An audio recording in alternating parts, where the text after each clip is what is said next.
I get all sorts of interruptions otherwise, you know. Yeah. That works for me. Yeah, sometimes just get going In on. case something screwy happens, like my dog runs in or my phone goes off or something like that. Oh, that's Right. okay. I have a dog that does the same, and Okay, And Dan I have has kids that do kids. that. So there we go. Perfect. Yes, exactly. Well, Just trying to make sure in case screwy stuff happens, which often does in my life. So.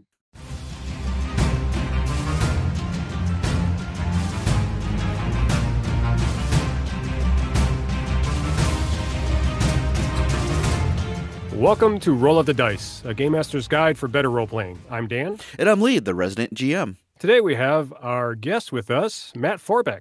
Hello, Matt. Hey, thanks for having me here. It's good to talk to you guys. Awesome. Thanks for coming on. We Yes. appreciate you being part of our podcast. You've written, I guess, so many things, novels, comic books, RPGs, even designed games. Could you just tell our listeners how you got into that world of role-playing? Well, I started out by playing Dungeons and Dragons back when I was about 12 or 13 years old. A friend of mine across the street, his mother got a copy of the blue box of Dungeons and Dragons on a blue light special from Kmart. His Awesome. mother purchased it there and then gave it to him for Christmas. So without that, maybe we'd still not be playing the game. But we started playing like every day for the entire summer after that, just over and over and over. And I got hooked pretty hard. Then as far as getting involved professionally, I started out with, I grew up in southern Wisconsin, which is where Dungeons and Dragons started, over in Lake Geneva with Gary Gygax. And of course, Dave Arneson coming down from the Minneapolis area. But TSR, which was the publisher, was based in Lake Geneva, which is about a 45-minute drive from my house. So it was very easy for me to be able to jump in the car and go up there and actually play test games with people up there. So I used to play test games with a company called Pace Setter back when I was a kid. Drive up there after soccer practice and play, and had a great time. And I just started getting more and more involved as I went along until suddenly I was doing it professionally. Isn't that crazy to have that in our backyard? So Dan and I are also from Wisconsin, and just yes. That's something I was going to ask you about, because it seems like a lot of people come from Beloit, Wisconsin, that do a lot of work in role-playing and in the game world and writing. I was just kind of curious how that, is that just because of Gen Con was so close and there, or is that? I think that's a lot of it. There was, let's see, I know that Will Heinmarch went to college at Beloit College. Justin Achille used to come up there all the time for that. But Justin didn't go to school here, just came up to a lot of different conventions. God, Alex Freed used to do a bunch of that stuff, or used to go to college there as well. Then if you go back to old school days, TSR used to hire a lot of people out of Beloit College, actually. So Troy Denning and Andrea Hayday and a bunch of other folks ended up coming out of Beloit College. In fact, Greg Stafford, who did Glorantha and RuneQuest, actually went to Beloit College back in the 60s. So that's a non-TSR affiliation you even have there. So I think a lot of it has to do with the location. It was close to TSR, but also the fact that we had this wonderful little liberal arts college here that a lot of these people went to, and kind of had this cohort that developed that did a lot of stuff together.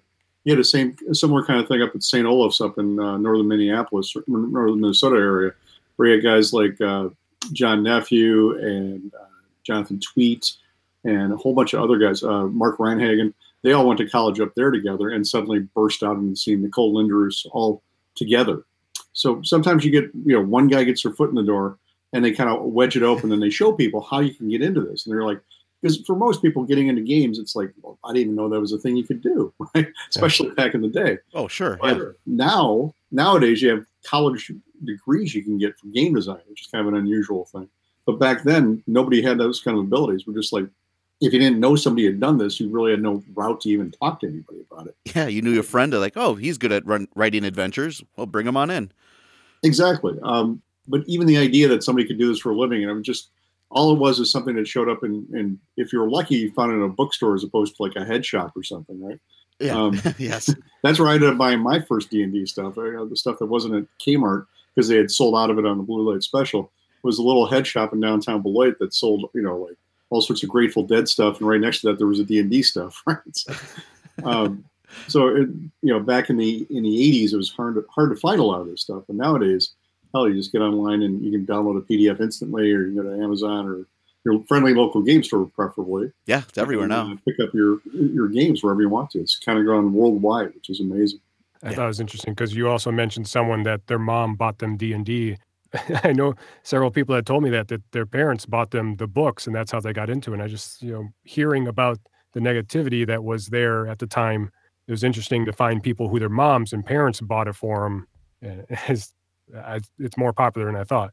Yeah, well, not all of our parents were jackasses.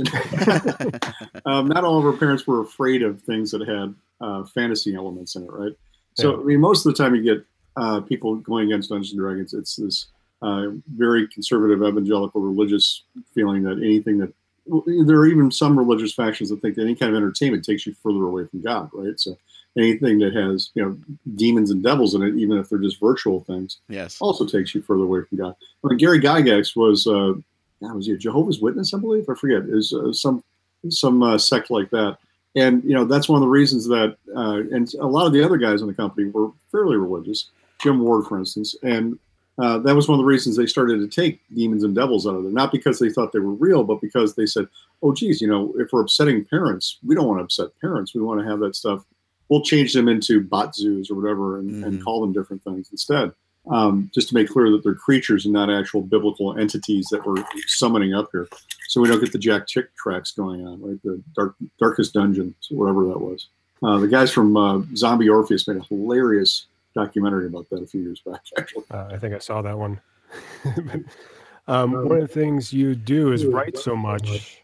Do you GM any games for people? I don't GM regularly anymore. I don't I don't have a regular role-playing game I'm playing anymore, sadly. My kids would like to, but I'm unfortunately trying to wrangle 5 teenagers and my schedule, my wife's schedule, whatever. It just gets too nuts for us at most weeks. We do play a lot of board games. We do play a lot of other games. We play video games, stuff like that, because I work on video games as well. And we do a lot of conventions, too. So, for instance, we'll do a lot of different local conventions. There's a great one coming up called Game Hole Con in November. And what are the other ones? The other guys who put these things on. Nexus Game Fair is going on this weekend, which I'm skipping for the first time in many years. Usually I'm a guest there, but this year it didn't work out. There's all sorts of different ones, but Gen Con is the big one. So that's part of our big summer vacations. We take the kids to Gen Con every year, and they just adore it. They just have a fantastic, wonderful time. And actually, my eldest son, Marty, is about to start writing role-playing game products. I had this game come out it's about to come out, called Shotguns and Sorcery, based upon a series of stories and novels that I wrote and self-published, and this company, Outland Entertainment, licensed it from me. And I wrote a lot of the basic stuff along with Rob Schwalb, who did the rules for it based on Monty Cook's Cipher system. And then they wanted me to start doing supplements. And I'm like, geez, guys, I got so much else going on right now, and I just don't have the time to do this. However, I know this young man who's got a lot of time and a lot of ability, and coincidentally can bend my ear anytime he wants. So approvals for this stuff will be really easy for you. So they hired on Marty to do that. So that's going to be his summer job. So it's kind of becoming a family tradition now. Do all your kids kind of enjoy getting into the writing and playing? Well, I don't know if all of them like to do writing. They all like to play games, right? My daughter, Helen, would like to become a writer too. Nicholas is more of a social scientist. My son, Kenny, is definitely in environmentalism, but he still likes to play games. We got him a bunch of games. He was up at a conserve school, which is a semester school last term up in northern Wisconsin. And Patrick also loves to play games, although he's much more of a video gamer. He's champion Overwatch and TF2 player, just amazing. So I don't try to play against him anymore because that would be just embarrassing for me on every level. I can't imagine a day when my kids can play better than me. They're still too young to play yet. But. There you go. Well, it'll come, believe me. I know. So did you write a lot as a child, or did you have a lot of love of books that were given to you, I guess? Yeah, I was an asthmatic little kid. So, I mean, I played sports and stuff like that, but I spent a lot of my time, stuck in hospitals and air-conditioned rooms and such, trying to figure out how to breathe. So books were my best friends in those days. I loved books. I loved reading. The fact that I got to go and then play with books, like in Dungeons and Dragons and such, was fantastic fun. I used to do a lot of what they call game books nowadays, but they were just solo adventures back in the day, too. Mm-hmm. I used to play a lot of that kind of stuff. And now, coincidentally, I'm writing new series of new Endless Quest books are coming out from Candlewick and from Studio Press in the UK starting in September. So I got 4 books in the Endless Quest series that TSR used to do for Choose Your Own Adventure Dungeons and Dragons books. Sorry, I can't say choose your own adventure, even though that's what I always go to. That's a trademark of something. Yes. We say interactive fiction. There you the go. proper way to say it. So yeah, I grew up loving books. My parents were very encouraging me of me reading. I think reading is, and I do the same thing with my kids. I think reading is the gateway to all sorts of different things. It just makes you curious about the world and makes you interested in what's happening around you. And you can teach yourself anything you want to in the world by reading about it. So, and now through YouTube, apparently. That's how I ended up. I was trying to learn how to play Scott Pilgrim's Precious Little Card Game by my friend Keith Baker last night. And I'm like, these rules are a little dense. I think I'll go to YouTube and like, oh yeah, sure. There's somebody teaching me how to play. Great. It's so handy. Yeah, it's so great to do that. Yeah, it's not like I ignore the rule book, but Yeah. you're going through it and you're like, God, is that really how it works? Or is it like this? And you're like, well, it's just nice to have another example of somebody running through the rules. So you can make sure you get it right. Because rules, I've written a lot of rule books in my day, and they're very, you have to be very precise with your language. You never have enough room to do all the different examples and everything else you want to do. So it's wonderful to be able to go online and say, here's an FAQ, here's a how to play video, here's all sorts of different stuff, just to keep you, so you're playing the game that you're supposed to be playing, as opposed to the game that was miscommunicated in your head somehow. Yeah, this game isn't very fun. Why does this game stink? Yeah, well, God, I tell you, as a game designer, which I did for many, many years before I started writing full time, and still do occasionally, it's horrible how people misinterpret every rule you write. You're like, no, that's not it. But I always do this thing called cold play testing, where I'll take a game and I'll send it out to somebody and not be in the room with them, and have them send me notes on how it went and how the game played. And inevitably they'll screw something up, and it'll be my job then to go and say, oh, the interesting thing is, as a game designer, as a rules writer, it's never the player's fault that happened, right? It's your fault because you didn't communicate it clearly enough. So it's very enlightening and humbling to be able to go through that and say, okay, I thought that was crystal clear, but clearly I didn't get that to these people who I presume are intelligent and wonderful folks who are not willfully misinterpreting this stuff. And I have to see if I can make that even clearer for everybody, either through example or rewriting the rules or maybe reprocessing the whole thing. So actually I have to write a game for Calliope. I have a Titans of Gaming. They did this Kickstarter called the Titans of Gaming, where they have a dozen different game designers do different games, and I'm supposed to be doing one of them. And I have to have it done this summer, so I got to get going on that pretty quick. I have a lot of ideas. I haven't written anything down yet. I'm really close. And you've mentioned Kickstarter, and I've seen a lot of new games coming out on Kickstarter as far as role-playing games and books. And one of the questions I had for you, because you made your own games and you tell so many stories, at what point when you're telling a story, and even though you could use someone else's system to kind of tell your own story at times, and especially when there's now generic kind of systems you can utilize for anything, at what point do you decide that you want to make your idea or story into its own role-playing system? Well, I think it's if you look around and you say, well, I don't have anything that fits this well, right? But, at a certain level, you can adapt any kind of a property to any kind of a system. It's just that some are a much better match than others. The classic example was that, if you're doing back for Universal stuff, Champions was great for superheroes, but really crap for regular people, right? You didn't want to run Call of Cthulhu hero system because it would just get ridiculous. And conversely, GURPS was really great for normal people, but kind of crap for supers, which is the reason you used to run Champions for that. I'm getting very deep into the 80s grognard generic role-playing stuff here, but if you find a system that works really well for what you want to do, there's really no reason to reinvent the wheel, assuming that it's open enough that you can borrow from it, right? Or cleanly and legally. It used to be that you would just file those serial numbers off and then re-release it as something that was close to that. But I think if you're going to do something innovative in game design, you should strive to do something innovative. You should try to actually create and contribute to the craft as opposed to just ripping off somebody else. So if you got something where you say, I think this is a great story, but it needs its own thing, let's come up with a new system for it, then great. But like, for instance, with the shotguns and sorcery thing, the guys at Outland are like, well, what should we do? And I'm like, well, there's a lot of systems out there. I can design one for you. Rob can design one for you. Or you can license one. They're like, well, we think that the Cypher system fits it very well. I'm like, I agree. We can do that. And, I've known Monty for 25 years now, maybe longer. Mm-hmm. He actually was the editor on one of my first role-playing game books, Western Hero, way back in like 92. So I think it came out in 92. I think I started working on 1990. So I trust his judgment. I've read his stuff. I played his stuff. I'm like, yeah, that actually would fit. That'll work pretty well for this. So let's use that system for this. But sometimes when you're doing a game, you're like, well, no, I think I've got a really good idea for how I want this to play. And I have good ideas for rules for this. Let's see where we can take this and see if we can come up with something wonderful. And if not, we'll default to some other generic system that we can borrow from. It used to be you didn't have that option. It's kind of nice to be able to do that nowadays. It used to be, oh, I got an idea for a game. Well, got to come up with your own system. Might be a crappy system, but you have to come up with your own. Yeah, there's so much more now to choose from, and see what fits. Like, oh, well, that actually fits really well with my adventure story that I was thinking of. Exactly. I mean, you could take Fate, Fate Accelerated. You could take 3rd edition Dungeons and Dragons, 5th edition Dungeons and Dragons. You could take all sorts of other, Savage Worlds, all sorts of different generic role-playing game sets. And a lot of them are free to use or have just barest minimum of permissions you have to get from people. Mm-hmm. And it didn't used to be nearly so open. You just basically, if you wanted something, you had to sit down and design it, right? And that, I think, was the impetus for a lot of this stuff. It's like, well, I designed this game. Now I might as well use it for everything I can find, right? That's why you found a lot of these different generic game systems back in the day.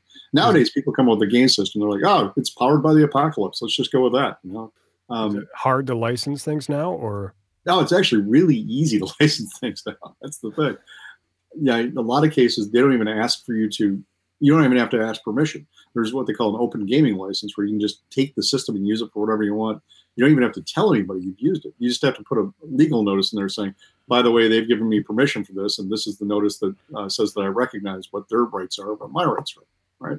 And it makes it very, very simple. Some places will ask for, just the minimal amount of permissions to give over things. Some places you'll have to pay a fee for, and usually it's a nominal fee, or it's just because they want to be able to pay the guy who has to look over your stuff minimum wage, so they can make sure that you're not doing pornographic stuff or horribly, horribly awful stuff that they want to be able to do in there, because they don't want to taint their brand somehow, right? Yeah. So it's, but it's really easy to be able to license a role-playing game nowadays. And even if it's one of your favorite systems and nobody's ever done it, you can call up the people or write the people and say, hey, would you mind if I do this? And a lot of times they'll say, yeah. Or sometimes they'll say, no, screw you, we do our own thing. And then you say, well, there's plenty of other games out there. No reason not to. So, and a lot of these, I wouldn't call them smaller games, but indie games, really. People just come up with very loose systems that if you want to borrow from it, it's easy, because it's like, hey, there's a problem, roll a die. Well, that's not much of a system. It does work, But then there's some really great innovative games going on in that space. Fiasco is one of my favorites, which is this no GM game that you play with by Jason Morningstar. It's about, he calls it, what is it? It's violent people with poor impulse control. Interesting. Basically Coen brother movies, and it's really a lot of fun.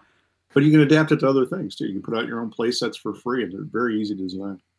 I did one for my Dangerous Games series, which was a trilogy of novels, of thriller novels set at Gen Con, actually. And I did a play set for Fiasco for that. Yes, a murder happens in Gen Con. Yeah, exactly. Yes. And Jason even walked me through it. He even gave me the templates I needed to be able to design the play set to make it look like it was an official one. And even played with version of the game with me at Gen Con. And then we just had a blast. So it's a very welcome and opening community. One of the great things I love about gaming, as opposed to other fields, is that the line between professional and fan is like not even there. It's just so blurry that everybody who's ever become a professional in tabletop games has been a fan, right? And they're still a fan. That's the reason you're still doing it, because it's not tons and tons of money for 99.9% of the people. It's just lots of fun, is what it is. And you don't really worry about whether or not, have you been published or not? Screw it. I mean, if you're really into the games or not, that's what you really care about. So part of this podcast is helping GMs and veteran GMs, new GMs, and also how to write their adventure. How do you start beginning to get the ideas of this would make a good adventure? Right. It's always tricky, but I mean, the interesting thing, the difference between doing an adventure and say a novel, for instance, is you come up with something that doesn't have an answer, really. An adventure ideally doesn't have just one answer, doesn't have just one through line or one plot line. You come up with something you're like, wow, that's intriguing. I wonder how people will react to that. I wonder how different characters would try to tackle that. If you can come up with a scenario or situation like that, that seems to me to be a lot more intriguing than saying, I've got this great idea for this one character that dovetails with this one villain that killed his parents and blah, blah, blah. and you're very much doing the hero's journey all the way through, copying off Joseph Campbell. It's neat to be able to say, I've got this great idea for a setting and this great villain and these horrible things are happening. And I see lots of different cracks in this. I wonder how people will try to wedge their hammers and swords into this, right? If you're doing a fantasy game, for instance. Sure. But you need to come up with not specifics so much as general problems for people to solve, and then throw them into it and see if they can do it, right? Have them come up with their own solutions. I think that's where the most fascinating stuff happens, right? To let the players breathe and come up with their own creations themselves, because role-playing games are really a cooperative storytelling exercise as opposed to me telling you a story. If you just want me to tell you a story, buy me a beer at a bar and I could sit down and bend your ear for a couple hours. But games are really about creating something unusual and fresh off the cuff with a group of your friends, which is, I think, one of the most entertaining things you can do. Yeah. So you don't plan things out based on the characters they create. You're creating an obstacle for people, and then they create the characters, and you're like, okay, let's go with those characters. Or do you limit somewhat of what they can be? Well, if you're talking about publication stuff, you don't really, if you're trying to get published with this stuff, right? Or you want to publish something, you don't really know what the players are going to be. There's no way for you to know the different types of characters or all the different characters that you can possibly do. So you have to do something that's a bit more generic, and then let whoever the game master is tailor that stuff to those players, right? If you're doing a home game, it's a lot easier. You'd say, well, I know that Wilma over here likes to play this kind of a character, and Billy likes to play this kind of a character, and they're going to come up with these things. Or maybe they've already come up with the characters, and I can tailor things to them, right? And that can actually be really rewarding too, because then the players know that you're kind of riffing off whatever they're doing, and that's showing them respect and getting their ideas into the game as well. And that gets them more invested into the game because they appreciate that they've got more of their emotions into it. But if you're doing something for, say, a tournament at a convention or a game at a convention where players you don't know, or you're doing something for publication, there's no way for you to figure that stuff out unless you're doing pre-generated characters that have to be played with that particular scenario. But a lot of times, people want to play with their own characters, the stuff they've come up with. So you have to make it a bit more generic and then let them find the fun in it, right? You could show them like multiple pathways to the fun, but it's really up to them to figure out which way they want to go. It's kind of like playing an open world video game in that sense. You don't lead people by the nose. You say, hey, look at all this cool shit. And then they get to explore and figure things out as they go. Yeah, because you want to show that the players are part of the story, and you get surprised by their creativity of getting around a problem you thought, they're just going to do it this way, and they do it completely different and even better than you could even possibly imagine or write it out. That's some of the brilliant stuff. That's the stuff where you just start laughing. Somebody says, how about this? You go, oh, what? That and then I got to come up with something to figure out how to make that happen, or what kind of response that comes with that. Like, oh, wow. But that's where some of the shock and awe comes in role playing games. It's like, whoa, really cool. And that's where a lot of the fun comes. Because again, if I want to just tell a story, I can do that. I mean, I'm a novelist. I know how to tell long-term stories to people. I can write screenplays, whatever, or video games. But if I want to play a game with people, that's the play comes in. That's where the fun comes in, where you're actually riffing off each other. And it might be that nobody else ever enjoys that wonderful thing you're coming up with, but for those people sitting around the table, it's fantastic fun. I mean, nowadays we do have streaming video games or streaming role-playing games that are just going nuts. I mean, hundreds of thousands of people are watching these things. Yeah, it's crazy.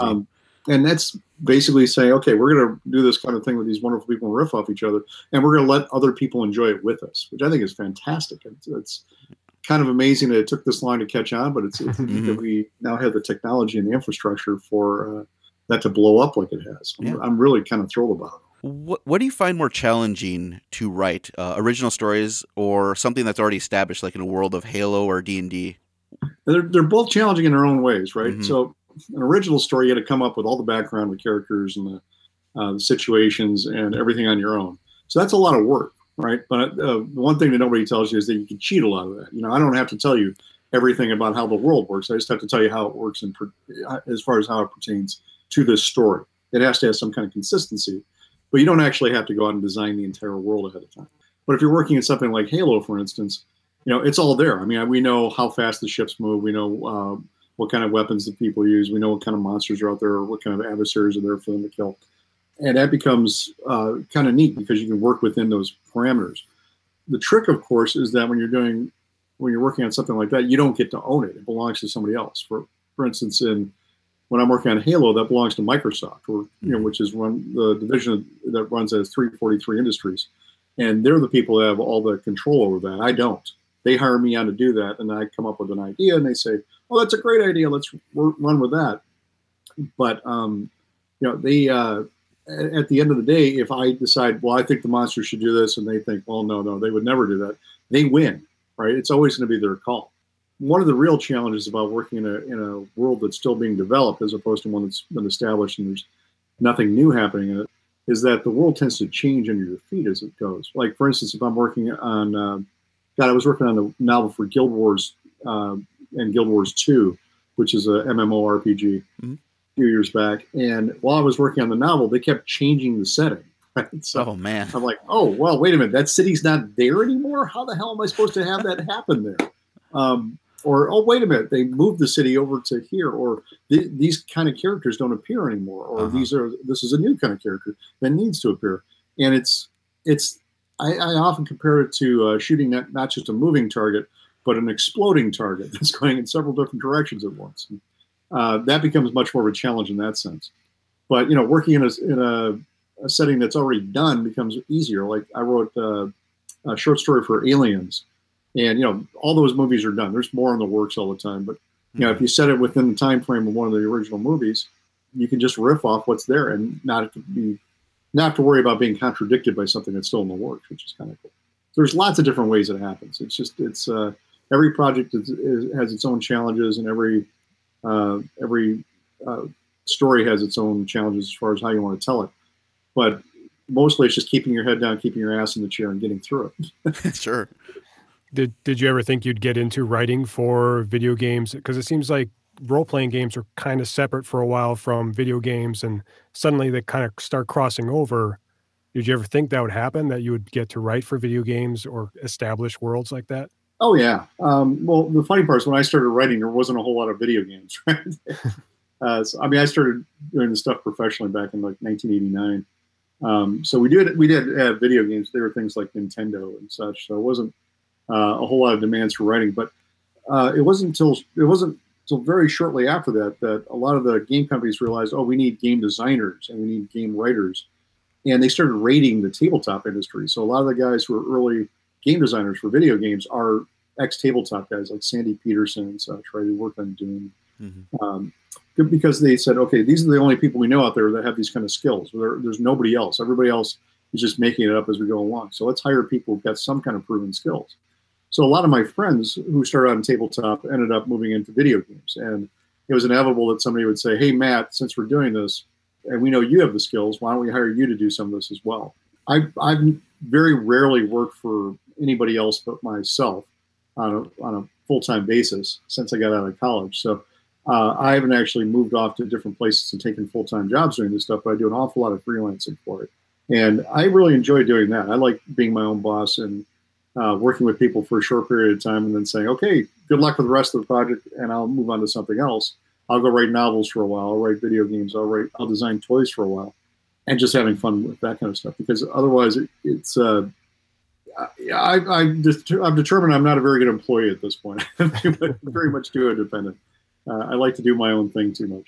But one of the neat things about that is that, well, there's two neat things. One is that I can come into a company, if they ask me for my opinion, I can give it without fear of having to worry about whether my job will continue.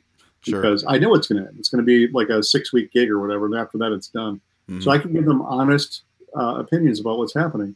And I've had people say, God, I can't believe you said that to these guys. I'm like, well, my only investment is making sure that I'm doing what they paid me for, which is make this a better game. And I'm not being rude or mean. I'm trying to be kind about it as well, and praise everything that they're doing well. But I want to be able to say, hey, this is a problem. The other wonderful thing about doing freelancing is that, when you're doing video game work, especially, they don't often always need a writer for the entire thing, especially if it's not a big MMORPG or one that relies heavily on writing. Often they need a writer to come in at the beginning of the game, when they're coming up with characters and setting and all that kind of stuff.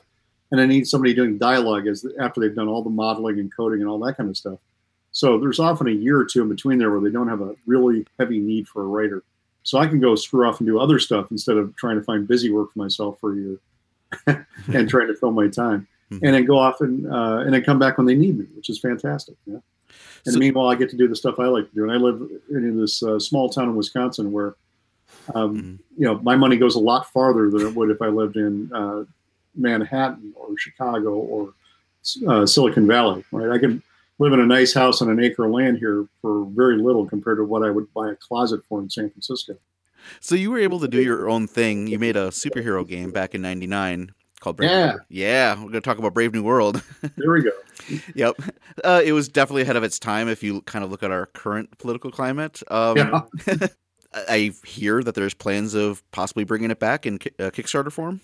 Yeah, actually, I've gotten the rights back to the game from AEG that purchased them from me back in 2000 or so. So I'm hoping to take Brave New World, which was this dystopian superhero role-playing game, came out in 1999, and do a 20th anniversary edition of it. It'll come out in 2000. I'm sorry, 2019. I'm Yeah, skipping a whole decade there. So 2019, and I was planning to launch a Kickstarter this summer, and then I actually just got admitted to this storytelling lab that I did in Costa Rica a couple of years ago. And this year they're doing it in Kenya. So I'm actually going to go out to Kenya on safari for 2 weeks in August instead of running a Kickstarter, which is a terrible, terrible decision to have to make. So I'm hoping to either run the Kickstarter like in September or October, or push it off till early next year, and then hopefully release the game, the 20th anniversary edition, in 2019 for hopefully Gen Con, which would be the 20th anniversary when we released the original game back when. And as you say, it was a politically oriented game back then, although it wasn't partisan. It was, but it had a lot of political themes to it. I'm planning on carrying forward the same kind of ideas through this version of the game as well. Although, I mean, anybody who follows me on Twitter or Facebook or anything else knows I'm not a Trump fan. So there may be, I'm thinking about coming up with a source book that is called #resist that would update everything until 2019 and see what would happen if you had that same kind of a ethos in a game being played out in a modern day setting as opposed to in 1999.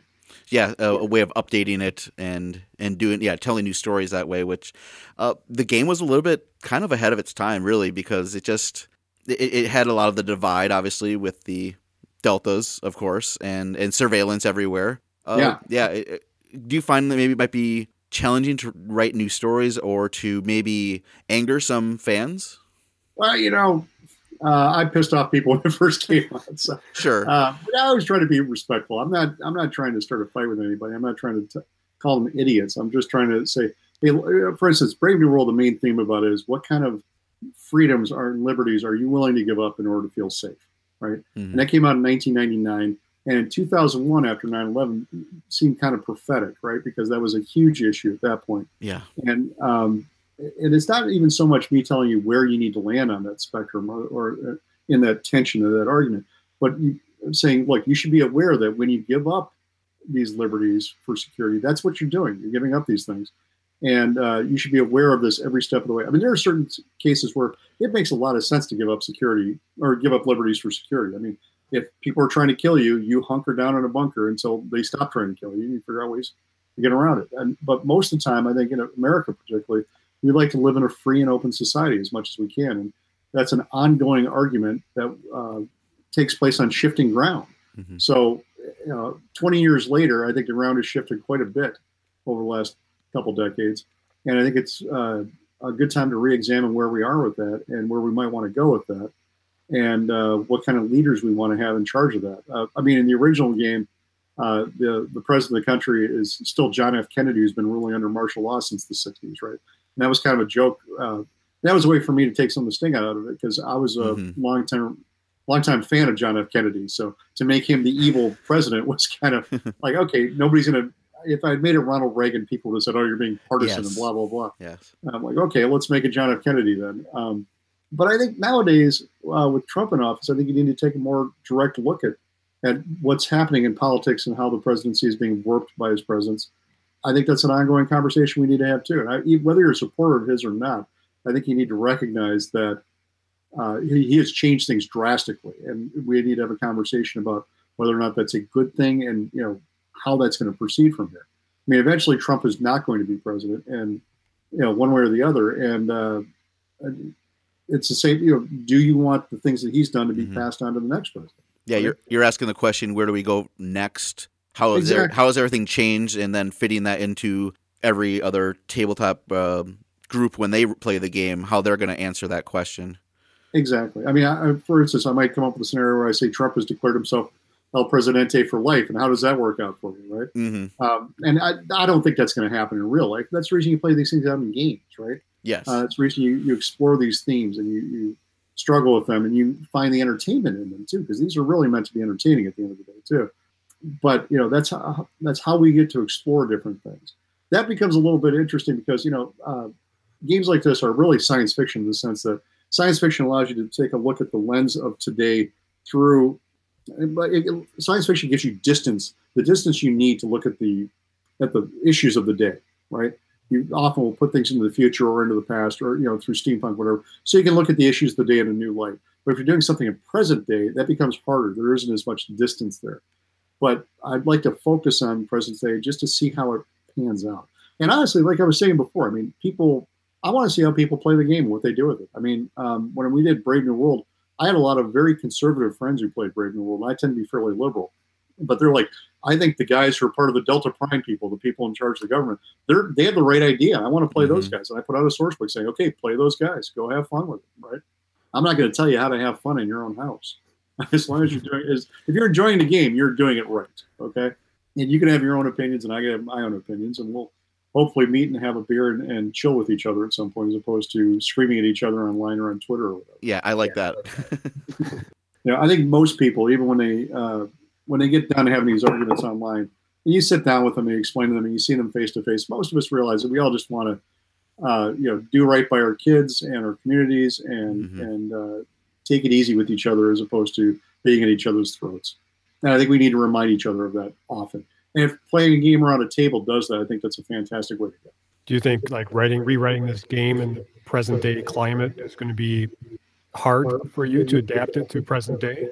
I think I'm going to get a lot of flack, honestly. I think I'm going to get people who will not even look at the game, who will say, hey, you're an asshole and I can't believe you and screw you and we're going to write threats against you and your family. And I'm like, well, if you really want to come out to Wisconsin and talk to me, my address is not hard to find, right? My phone number's out there. I'm sure my email's there. Talk to me, right? Let's have a conversation. If you want to be an asshole, just to be an asshole, I'm going to assume you're a Russian bot at this point until proven differently. And I'm not terribly worried about Russian bots. So, come by and have a conversation with me. My neighbors will tell you I'm not a terrible person. And hopefully we can come to some kind of an accord where at least we can have a conversation, even if we never agree with each other. And that's fine. And that's one of the reasons we live in a very large country and you're not going to agree with everybody. And I'm not trying to get you to agree with me. I'm trying to express my opinion.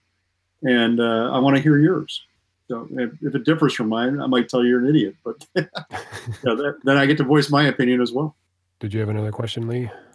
Oh, well, if we could bring you back when we get closer to your Kickstarter I'd love launching, that'd be great. And yeah, obviously I have lots of questions. Maybe I know I had donated last time for your novel. I didn't know maybe Mutant Force 5, our team of superheroes, exists in the world. That's entirely up to you, right? It could be.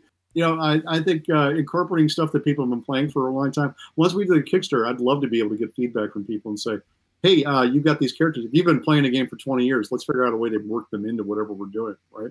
Just because anybody who's got that kind of honestly, if you've been playing this game for 20 years, you've been playing more than I have. Sure. It's not continuous. It's on and off, of course. No, I know, but still, it's one of the interesting things about doing creative stuff like this is that the people who are playing the game, the players, inevitably will end up playing it more than you have, right? Sure.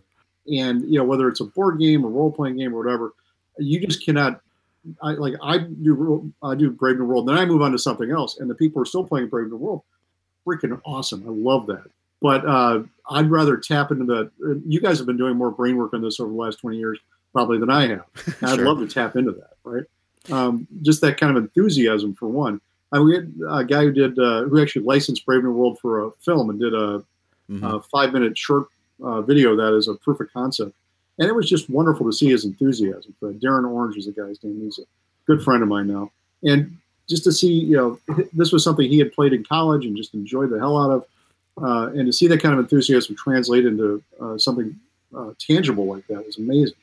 And I think when we do the Kickstarter, we'll do a lot of the same things. We're like, hey, you guys have been playing this for a long time, or even, you remember playing it back in the day. Share those stories. Let's figure out if we can incorporate this stuff into here somehow. I think when we do, we'll end up doing one setting that will be basically updating from like 99 to 2000, just basically bumping the story a little bit forward. Mm-hmm. And then we'll do, alternate settings as well. One of the things about Brave New World was originally intended to be a multi-dimensional setting, right? Yeah. So everybody's world kind of counts, right? Mm-hmm. Whatever you did in your world, it's just one other aspect of this multi-dimensional storytelling. So yeah, and the series got canceled, fortunately, before you could write the book Crossroads, correct? Exactly. And I moved on to other things, and now we can come back to that. I mean, if the Kickstarter does well, maybe we'll do Crossroads. I'd like to do the name of the game. The second edition is actually going to be Brave New Worlds, because it's going to be all those different worlds that we can work with, right? And I think that'll be very exciting for different people to be able to do stuff. And honestly, I'd like to open up the system at some point too and say, look, if you want to do your own stuff and publish as PDFs and share that with the world, more power to you, right? Just like we were talking about earlier, where people can, adapt different game systems. I would open that up to people and say, officially, and say, hey, take this, run with it, have fun with it. I'd like to see what you do with it, right? Because I'm not going to spend my entire rest of my life working on this. What I'm going to do is do this Kickstarter, do the next edition of the game, and then kind of step back and let other people run with it and see where they take it. That's kind of like being a game master on a grand scale. You're coming up with a scenario for everybody and then seeing what the hell they do.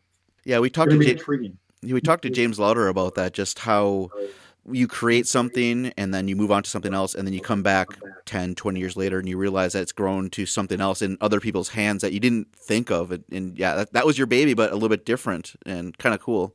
Well, it's kind of like having children, right? There you go. Yeah. You raise it for a while, and then it becomes its own thing, right? And then you unleash that child on the world, and they do their own thing, and they come up with different creations. And you at a certain point, you realize it's not yours to control, right?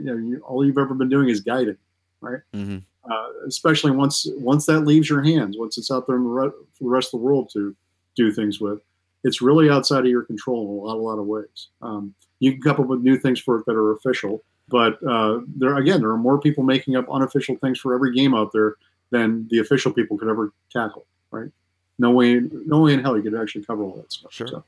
Yeah, I keep looking at drive-through theater, the drive-through RPG, and how many like supplements people are creating up there that they're not part of the game system or the game company. They're just creating it for fun and uploading it, and there's just so much.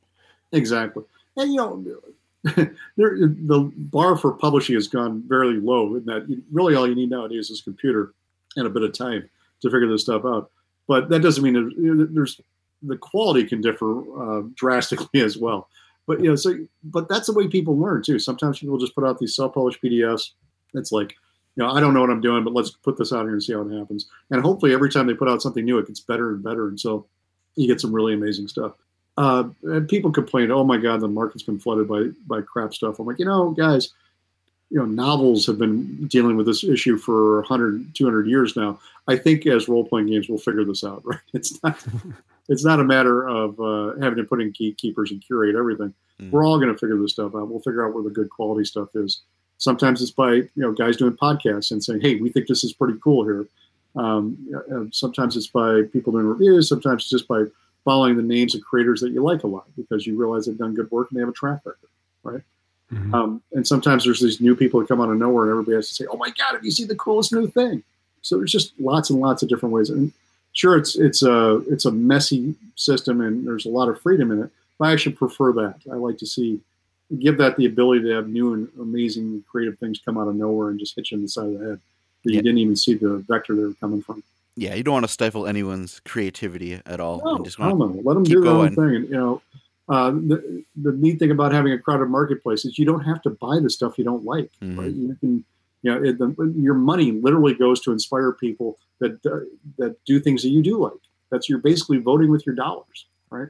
The people that don't make any money off this will probably give up and go away because they're not. It's just not worth their time anymore. Whereas people who are making decent money off it because a lot of people respond to their stuff. They'll continue to do new things and hopefully do better and better things as they go along. And that's the marketplace of ideas, as they say.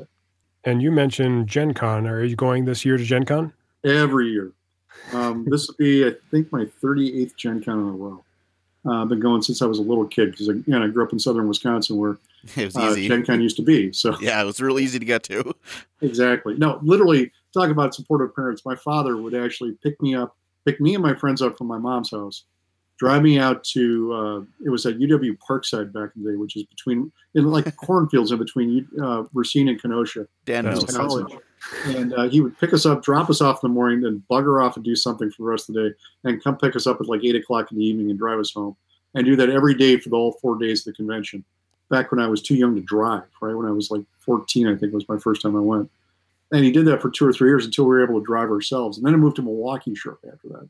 But, he's like, well, this is something my kids are really into. My kid is really into.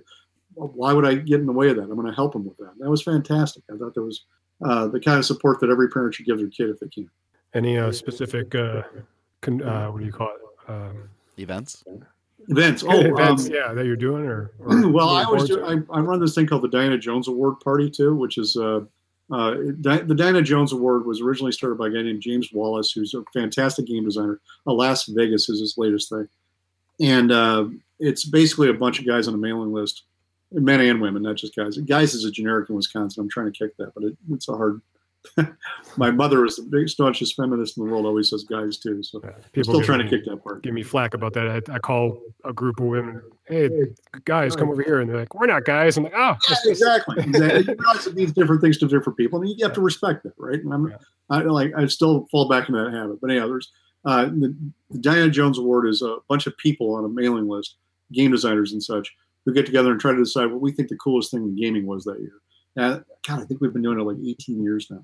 And it started out at my birthday party at Gen Con, which happens to fall across Gen Con a lot of years. Ooh. And we gave out this award. I think Peter Atkinson got the first one. And we've been continuing ever since.